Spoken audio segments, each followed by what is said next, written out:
at some point, more than 1,700 years ago, in a land far, far away, somebody was persecuted for professing belief in an imaginary friend whose general description calls to mind the omnipotent pal favorite of 21st century Americans.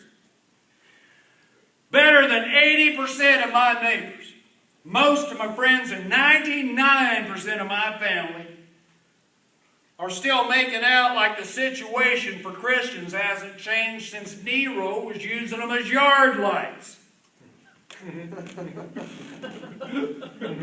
The fact is, once the Emperor Constantine got right with the Lord back in the year 313 CE, the sandal was on the other foot, and item A on the agenda, as soon as Christians took charge, was putting that foot right up the ass of every non-Christian.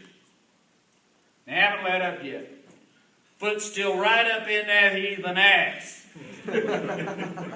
Complain about the foot, and they accuse you of picking on them. God damn. And they're still throwing their collective weight around, fiercely suppressing so much as a billboard or a bus sign from the non-believing minority, while moaning about how badly they, the majority, are being treated. The last time Christians were persecuted in the USA was never.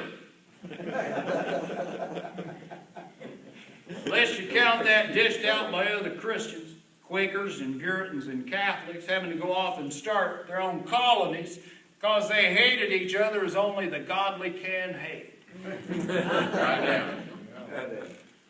You can't blame atheists for persecution served up by your own spiritual kin. Now, I can't understand Christians being loath to quit on something that forms so important a part of their identity.